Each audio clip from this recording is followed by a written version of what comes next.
students, I'm your instructor, Leslie Warnke, and this is lesson 5. Last week, you wrote a letter of complaint. This week, you and your group will collaborate on an assignment in Google Docs to edit a letter of complaint, as you now know how a letter of complaint should be professionally and grammatically correctly constructed. The Google Docs problem should be solved. I talked to the tech person and you all should have received emails with information about how to access Google Docs. You should be able to log on to Google Docs with your Mitchell Technical Institute email information and password. Within Google Docs, you and your group members will edit a document labeled with your name and your group members' names. And you should have access to that and be able to make changes to that document. I will be able to see the changes that you have made, so please log on 2 different times during the week to make revisions. As I just mentioned, I'll be able to see how many corrections you have made. Also, within the text of the document that I've shared with you, I have color-coded 3 different sections, so your group members and you can decide who will take which section. So there's no infighting about the collaboration portion of the assignment. If you've got any questions, please feel free to email me, and I should be able to get back to you within 24 hours on that. So again, Google Docs should be ready to go, so good luck on that assignment. Now we're going to talk a little bit about responses to complaint letters, as one of your assignments this week is to write a response to the complaint letter that you wrote last week. There are 2 different answers that a company can provide a customer with when they've received a letter of complaint. One is a yes letter and one is a no letter. So some guidelines for writing a yes letter in response to a customer who sent a complaint letter. Some of the things that you should do are to immediately admit that the customer is justified and apologize. This is in a yes letter, remember. State precisely what you'll do to fix the problem by, for example, crediting their account, extending their warranty, etc. What are you going to do to fix their problem?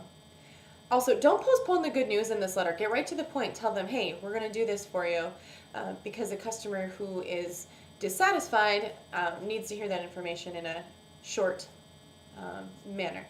Tell customers exactly what happened. If you understand that there was a problem and your company is admitting that there was a problem, tell the customer exactly what happened. Why did the problem arise?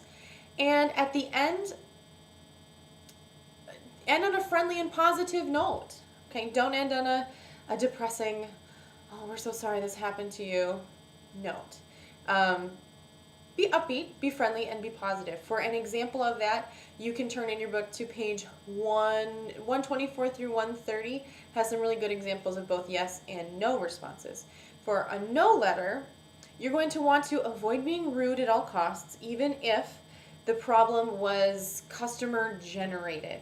Okay? I used to work at a credit card company, and I would have customers calling in upset about the terms and conditions almost every single day. And it was really difficult, but we had to be sure not to be rude to the customer by saying, you could have read this in your terms and conditions. Avoid saying that in a no letter.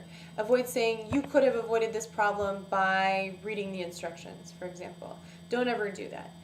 Always thank the customer for writing, because it is important to get feedback as a company, even if it is not the most positive feedback.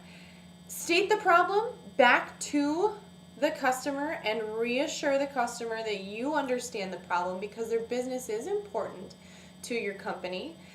The credit card company example again, I used to very calmly have to restate to customers what I hear you saying is, and restate the problem to them so that they understood that I was listening. The same thing happens in a response letter, okay? Also, again, explain what happened with the product or service before you give them a decision. There's a really good example of this in the book on page 128. And give your decision without making, without hedging, without making a risky investment in maybe we can help you again in the future. stick to your guns. If you've decided that the problem was not due to an error at your company, don't apologize for your decision. Stick to it. Okay? Also, then still leave the door open for better and continued business. If you can offer to help by replacing a part or doing something to make the customer's life more convenient in some way, then go ahead and do that. Again, the information and more thorough pointers on how to write these are located in the book on pages 124 through 130. Okay. This week you have that letter of response to the complaint letter you wrote last week.